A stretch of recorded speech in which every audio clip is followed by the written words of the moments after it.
오늘도 말씀을 깨닫는 은혜와 함께 하나님 나라를 누리는 복이 있기를 주님의 이름으로 축원합니다.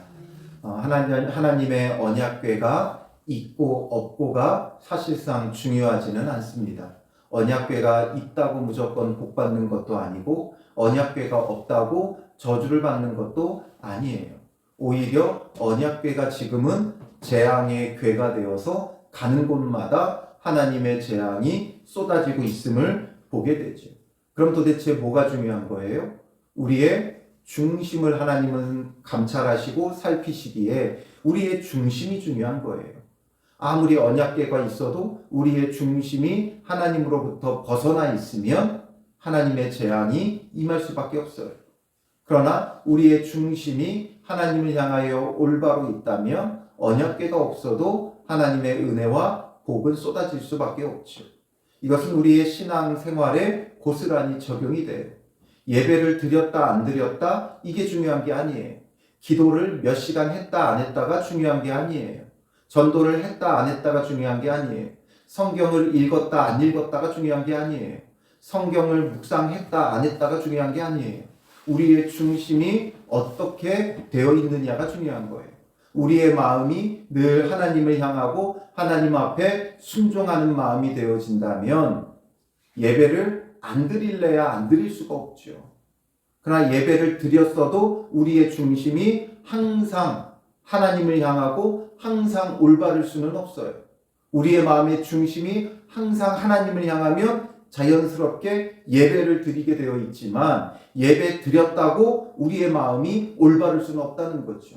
그래서 우리는 예배보다 기도보다 또 말씀을 읽는 것보다 더 중요한 건 우리의 중심을 살피고 우리의 중심이 늘 하나님을 향하며 하나님 앞에 온전한 순종의 마음을 갖는 것이 중요한 거예요. 그것이 되면 그 다른 것들은 자연히 따라오는 거예요. 올바른 예배가 시행되어질 것이고 올바른 기도를 할 수 있을 것이고 올바르게 말씀을 보고 묵상하고 순종하며 열매 맺는 자가 되어지는 것이죠. 그래서 지금 이들이 하나님의 궤를 가지고 있는 자들의 중심이 바르지 못하니까 가는 곳마다 지금 재앙이 쏟아지죠. 그렇게 되기를 지금 블레셋 사람들이 하나님의 궤를 전리품처럼 가지고 왔다가 지금 하나님의 재앙이 계속해서 가는 곳마다 쏟아지는 거예요. 그러니 부인할 수 없는 하나님의 심판의 증거가 되어져 버렸죠. 그리고 오늘 본문으로 이어지면서 1절에 여호와의 궤가 블레셋 사람들의 지방에 있은 지 7달이라.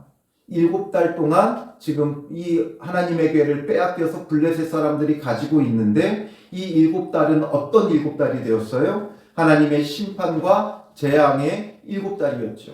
여호와의 손이 어묵하게 그들에게 내리는 그런 7달이 되어졌어요.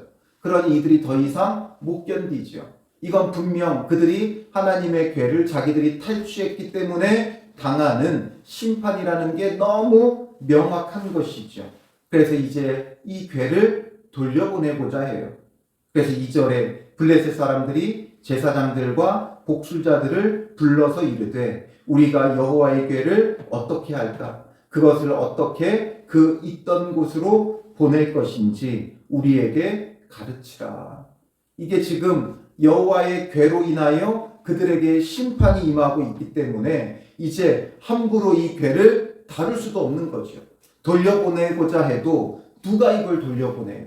잘못 돌려보내다가 돌려보내는 자들 자체가 또 죽임을 당할 수 있기 때문에 이제 이들이 무서워서 어찌하지도 못하고 돌려보내기는 돌려보내야 되는데 아무도 돌려보낼 자가 없어요. 그러니까 누가 고양이 목에 방울을 달 것인가 이게 된 거죠. 아무도 할 수도 없고 함부로 건드릴 수도 없고 이렇게 되어진 거예요.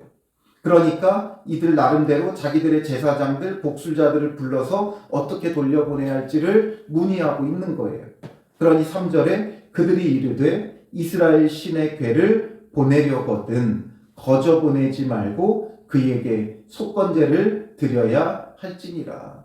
이것을 돌려보내는데 그냥 돌려보내면 안 되고 속건제를 드려야 한다라는 거죠. 이들이 속건제가 무엇인지를 올바로 알지는 못해요. 그러나 이들도 나름대로 제사장들이고 복술자들이기 때문에 이런 종교성이 강했고 이런 여러 종교적인 일들을 두루두루 알기 때문에 이 속건제가, 율법에서 말하는 속건제가 무엇인지 명확히 알지는 못해도 이런 속건제가 필요하다는 것을 생각해내는 거죠. 속건제는, 율법에서 말하는 속건제는 어떤 제사예요? 이 속건제는 하나님의 성물이나 타인에게 손해를 끼쳤을 때 드리는 제사예요. 그래서 이게 손해를 끼친 것이기 때문에 이 속건제에는 어떤 속성이 있냐면, 무엇이 수반되냐면 반드시 배상의 책임이 동반되어져요.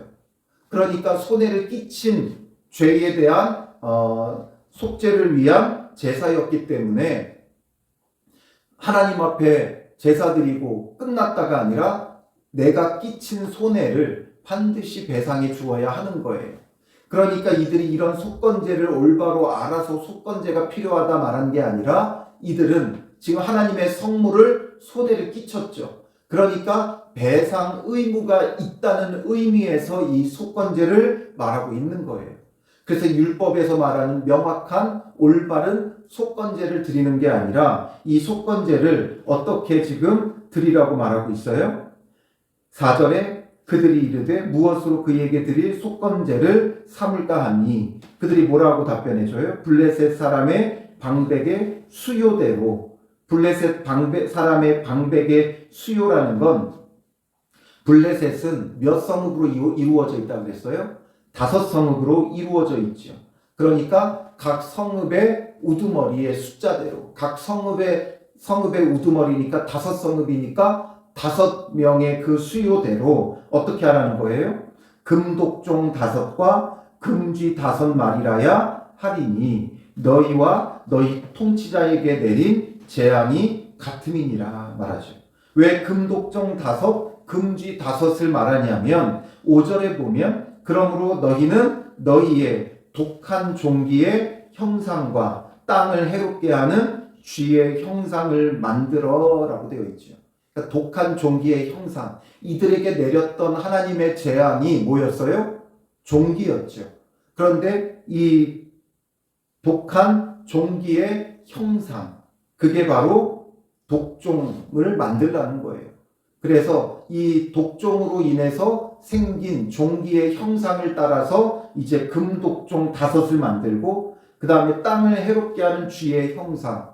왜 이 땅을 해롭게 하는 쥐의 형상을 만들라고 했냐면, 이 독종으로 인한 종기는 대체적으로 피부병과 같은 거예요. 그러니까 이게 전염성이 강했고, 이 전염성이 강한 이 독종을 무엇이 옮겼냐 하면 쥐가 옮겼다는 거죠. 그러니까 이 쥐의 형상을 만들라고 하는 거예요. 그래서 금독종 5, 금쥐 5마리를 만들어서 속건제, 하나님 앞에 제사를 드린다는 것보다는 배상을 하라는 거죠. 이것으로 배상을 해라. 여호와께 끼친 그 손해를 이것으로 배상해야만 할 것이다 라는 거예요. 그러면서 이들이 하는 말이 뭐예요? 이스라엘 신께 영광을 돌리라. 그가 혹 그의 손을 너희와 너희 신들과 너희 땅에서 가볍게 하실까 하노라. 이렇게 해서 배상하면 여호와 이스라엘의 신이 영광을 받고 흡족해하며 이제 너희에게서 그의 어묵한 손을 거두시지 않겠느냐, 이런 말을 하고 있는 거죠. 그러나 하나님께서 이것으로 영광 받으실 분입니까? 이것으로 영광 받으실 분이 아니죠. 율법의 올바른 방식도 아니고 이런 형상을 만든다고 하여 하나님이 영광을 받으실 분도 아니죠. 그러면서 그들이 뭐라고 말해요? 6절에 애굽인과 바로가 그들의 마음을 완악하게 한 것 같이 어찌하여 너희가 너희 마음을 완악하게 하겠느냐. 애굽인과 바로가 했던 것들을 기억하라는 거예요. 그들이 심판을 받고 하나님의 재앙을 받고 나서 이스라엘 백성을 돌려보낸 것처럼 돌려보내지 말라는 거예요. 그러니까 빨리 이런 속건제와 함께 배상하며 돌려보내라는 것이죠. 그가 그들 중에서 재앙을 내린 후에 그들이 백성을 가게 함으로 백성이 떠나지 아니하였느냐. 바로처럼 애굽 사람들처럼 어리석음을 반복하지 말라는 거죠. 그래서 7절에 그러므로, 그래서 이제 더 구체적인 지침을 말하죠. 그러므로 결과적으로 어떻게 해야 되느냐? 새 수레를 하나 만들고 멍에를 메어보지 아니한 젖나는 소 2마리를 끌어다가 소에 수레를 메우고 그 송아지들은 떼어 집으로 돌려보내고 여호와의 궤를 가져다가 수레에 싣고 속건제를 드릴 금으로 만든 물건들은 상자에 담아 궤 곁에 두고 그것을 보내어 가게 하고, 보고 있다가 만일 궤가 그 본 지역 길로 올라가서 베세메스로 가면 이 큰 재앙은 그가 우리에게 내린 것이요 그렇지 아니하면 우리를 친 것이 그의 손이 아니요 우연히 당한 것인 줄을 알리라. 이게 무슨 말이에요? 암소 2마리에다가 수레를 수레를 지워서 그 다음에 거기에다가 이 하나님의 궤와 속건제 배상물인 금쥐 5, 금독종 5을 실어서 보내보자는 거죠. 그래서 그게 본래 있던 곳 베세메스로 곧장 올라가면 이 모든 건 누구에 의해 된 거라는 거예요? 여호와에 의해 되어진 일이다라는 거죠. 이게 정말 분명하다. 그러나 그렇지 않으면, 그렇게 되지 아니하면 우리를 친 것이 그의 손이 아니라 그냥 우연히 되어진 것 뿐이다라는 거죠. 왜냐하면 지금 어떤 소를 지금 사용한다고 말하고 있어요? 젖나는 소 2마리를 끌어다가 한다는 거죠. 그러니까 이 젖나는 소는 자연스럽게 누구에게 가요? 자기 새끼에게 가요. 젖을 먹여야 하기 때문에, 이 젖나는 소의 모성애가 있기 때문에 이 젖나는 소는 자기 새끼에게로 가게 되어져 있어요. 왜냐하면 새끼에게 젖을 물려야 되고 새끼를 살려야 되는 게 당연한 거죠. 그래서 본성적으로 이 젖나는 소는 자기 새끼를 찾아가요. 자기 새끼의 울음소리를 듣고 찾아가요. 그런데 새끼에게 가지 않고 오히려 새끼에게 멀어져 베세메스로 올라간다면, 이런 초자연적인 힘이 역사한다면 이건 과연 하나님이 하신 것이다. 끝까지 이것을 확인해 보고자 하는 거죠. 그렇지 않다면 우연히 된 것이고, 우연히 된 거라면 또 다른 원인을 찾아야 되는 거예요. 이들에게 이런 재앙이 내린 또 다른 이유를 찾아야 하는 것이죠. 그래서 10절에 그 사람들이 그같이 하여 젖나는 소 2를 끌어다가 수레를 메우고 송아지들은 집에 가두고 여호와의 궤와 및 금쥐와 그들의 독종의 형상을 담은 상자를 수레 위에 실으니, 어떻게 되어져요? 암소가 베세메스 길로 바로 행하여 대로로 가며 갈 때에 울고 좌우로 치우치지 아니하였고 블레셋 방백들은 베세메스 경계선까지 따라가니라. 어떻게 되어지는지 쭉 따라가 봤더니 베세메스 경계까지 오게 된 거죠. 그리고 이 소들은 베세메스로 곧장 올라가요. 어떻게 올라가요? 대로로 행하여 가면서 갈 때에 울고. 왜 울어요? 자기의 송아지들 때문에 우는 거죠. 송아지들에게 젖을 먹이지 못해서 우는 거예요. 그러나 하나님의 인도하심과 이끄심이 있기 때문에 하나님의 인도와 이끄심을 따라서 좌우로 치우치지 아니하고 곧장 올라가게 되어지는 것이죠. 여기서 본다면 하나님의 언약궤는 어떻게 함부로 대할 수가 없어요. 그런데 이들이 엉터리에 속건제를 드리면서 이것을 통해 여호와께 영광 올리겠다고 하며 돌려보내는데, 하나님께서 이것을 받으셨어요? 안 받으셨어요? 받으셨어요. 그래서 이게 곧장 올라가게 하잖아요. 이건 어떻게 된 겁니까? 올바른 방법이 아닌데도 하나님께서 이 방법을 취하여 주세요. 이것은 하나님께서 이 방법으로 영광을 받아서가 아니라 이들의 속건제를 받으시거나 이것이 하나님께 영광돼서가 아니죠. 하나님은 어떠한 형상도 만들지 말라고 하셨어요. 그런데 이렇게 이 모든 것을 받아주신 이유는 무엇 때문이에요?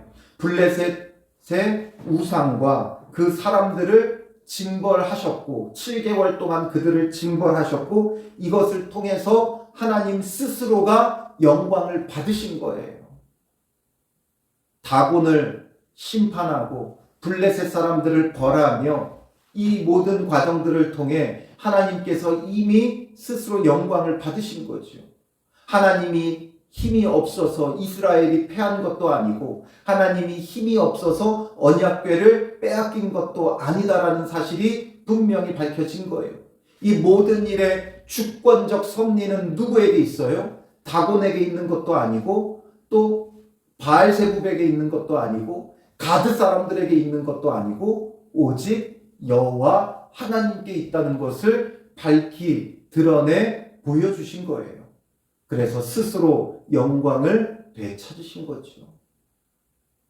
하나님은 홀로 영광 받으시는 분이에요. 우리가 무엇을 했다고 해서 하나님이 영광 받고 무엇을 하지 않았다고 하여 영광 받지 못하는 분이 아니죠. 왜냐하면 우주 만물의 창조자요, 주권자요, 섭리자예요. 그런데 우리가 하나님께 영광을 올려드리면 하나님의 그 영광의 은혜 가운데 거할 수 있는 거예요. 그들이 언약궤를 빼앗길 때 뭐라고 고백을 해요? 이가 곧 영광이 떠났다라는 거죠. 하나님의 영광이 떠난 거예요. 우리 때문에 하나님이 영광 받고 영광 받지 못하고가 아니라 하나님의 영광으로부터 우리가 떠난 거죠. 그러니 하나님 앞에 온전히 영광을 올려드리는 것은 하나님의 영광이 우리와 함께하며 은혜를 누리게 하는 거예요. 그러나 우리가 하나님 앞에 온전히 영광 올려드리지 못하면 하나님의 영광 가운데 거하지 못하기에 은혜가 단절되는 거예요. 하나님은 지금 스스로 영광을 받으시죠. 스스로 영광 받으시는 하나님이세요. 그러니 우리가 그 영광스러운 하나님을 찬양하고 예배하며 영광을 올려드려야 되는 거예요. 하나님만이 영광 받으셔야 되는 거예요. 그런데 우리는 항상 어떻게 해요? 하나님께 영광 돌리는 척 하면서 하나님보다 더 높은 자리에 누구를 놔둬요? 나를 놔두죠. 그래서 내 뜻대로, 내 마음대로, 내가 원하는 대로, 내 감정대로, 내 생각대로 행동하고 말하고 이루어지기를 바라는 우리의 모습이지요. 그러니 하나님은 영광스러운데 그 하나님의 영광을 우리가 스스로 뭐하고 있는 거예요? 거부하고 있는 거예요. 지금 이들도 하나님의 영광을 지금 거부하고 있는 거죠.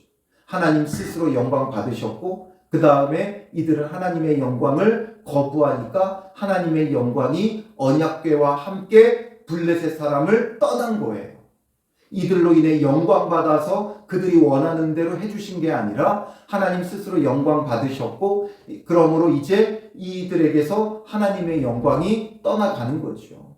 이들에게서 떠나 다시금 하나님의 백성에게로 돌아가고 있는 거예요. 이들은 스스로 하나님의 영광을 거부했기에 당장에는 하나님의 재앙은 멈출지 모르나 이들에게 하나님의 은혜가 있어요, 없어요? 없죠. 그 이후에 이들에게는 하나님의 은혜가 없어요. 왜냐하면 하나님의 영광이 떠났기 때문이죠. 이들이 이 심판과 재앙을 통해 하나님을 섬기는 자가 되었다면 온전하게 회개하고 돌이키며 하나님을 자기들의 다곤보다 위에 두고 바알세불보다 위에 두고 가장 높은 자리에 올려드리며 하나님을 경배하고 하나님을 섬기는 자가 되었다면 하나님의 영광이 그들에게 머물었을 거예요. 하나님의 놀라운 방식으로 이들도 하나님의 백성이 되게 했을 거예요. 그러나 이들이 하나님의 영광을 떠나 보냈죠. 자기들의 방식과 방법대로 엉뚱하게 행하니까 하나님의 영광이 떠나며 스스로 영광 받으신 하나님께서 그의 갈 길을 따라가게 되는 거예요. 그러니 이방인이라고 구원받지 못하지 않아요. 그 이후에도 성경에 보면 이방인들이 주께로 오니까 주님께서 이 이스라엘 하나님의 백성의 사회는 폐쇄적이지 않았어요. 이방인들이 들어올 때 다 받아들였어요. 출애굽할 때도 하나님을 따라가기를 원하는 이방인들은 다 데리고 나왔어요. 그러니 하나님의 영광 가운데 거할 수 있는 자가 되어줘야 하는 것이죠. 하나님의 심판이 무섭다고 외면하는 것도 아니고, 또한 하나님의 영광을 찾는 척하며 우리의 뜻을 구하는 것도 옳지 못해요. 정말 지극히 높으신 참 하나님, 그의 주권적 섭리와 그의 구속사를 바라보며 우리는 그의 영광이 머무는 자가 되어야 하는 거예요. 주의 영광이 머무는 자는 그의 중심이 하나님을 향해야 되고, 온전한 하나님의 방법, 하나님의 뜻을 따라서 신구약 66권의 말씀을 통해 온전한 순종의 믿음의 사람이 되는 것이 중요하죠.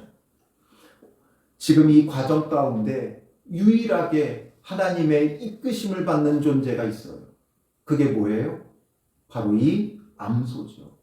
울면서 좌우로 치우치지 않고 하나님의 인도하심을 따라 벳세메스로 올라가죠. 젖먹이 생떼를 지금 떼어놓고 이 암소들이 한 번도 메워보지 못한 이 수레를 메고 좌로나 우로나 치우치지 않고 벳세메스로 올라가고 있어요. 하나님의 인도하심을 따라 올라가고 있다는 것이죠. 이게 우리에게 무엇을 의미합니까? 이 암소의 순종이 지금 블레셋의 심판이 멈추게 하고 또 이스라엘 백성이 회복하게 하는데 쓰임받고 있는 거예요. 너무나 놀랍죠. 암소만 순종하고 있어요. 암소만 따르고 있어요. 그러니 우리에게 우리의 구원을 이루시는 그리스도가 있을 뿐만 아니라 또한 이 암소는 우리에게 무엇을 말해줘요? 암소도 주를 따르는데 오직 우리만 따르지 않는다는 거예요. 모든 만물이 하나님 앞에 복종하고 순종하고 하나님의 섭리 가운데 순종하는데 오직 인간만이 하나님을 따르지를 않아요. 그 인간 가운데 누가 있는 거예요? 바로 내가 있는 거예요. 우리의 이 고집스러움과 악함, 한 번도 멍에를 메보지 못하는 이 젖나는 암소도 그 생떼 젖먹이를 떼어놓고 이 무거운 짐을 지고 주 앞에 순종하며 따르고 있는데 이 암소만 또 못한 우리의 모습을 깨달아야 되는 것이지요. 이 말씀을 통해 여러분, 내 모습이 보입니까? 우리의 고집스러움이 보이십니까? 회개하며 정말 주님의 그 영광 가운데 거하는 자, 주님의 영광이 떠나는 자가 아니라 주의 영광이 머무는 참된 믿음의 사람이 되어 이 암소에게 배우고 우리가 메워야 될 멍에를 지고 자기의 사명을 감당하며 주님 부르시는 그곳으로, 주님 인도하시는 그곳으로 우리의 중심을 바르게 세우며 주를 따라가는 믿음의 사람들이 되시기를 주님의 이름으로 축원합니다. 기도하겠습니다. 살아계신 아버지 하나님, 오늘 이 말씀을 통해 하나님의 영광이 어디에도 머물 수 없어 이 블레셋 사람들을 떠나가는 것을 보게 됩니다. 이들이 올바라서 하나님께서 재앙을 멈추신 것이 아니라 스스로 영광 받으시고 이들이 하나님의 영광을 감당할 수 없기에 떠나가시는 주님을 봅니다. 오늘 우리는 어떠한지 다시 한번 살펴봅니다. 주의 영광이 머물 수 없는 자라서 주의 영광이 떠날 수밖에 없는 그런 헛된 믿음과 신앙 가운데 있지는 않은지 여전히 우리의 마음은 헛된 것을 찾고 바라고 구하고 붙잡고 있지는 않은지 우리 자신을 돌아봅니다.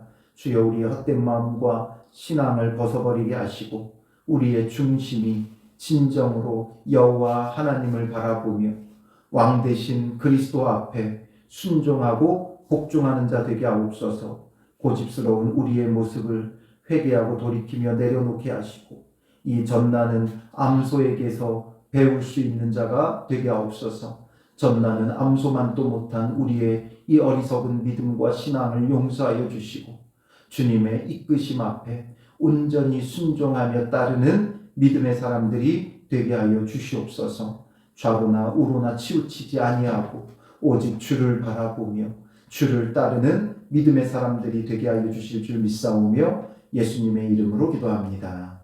아멘.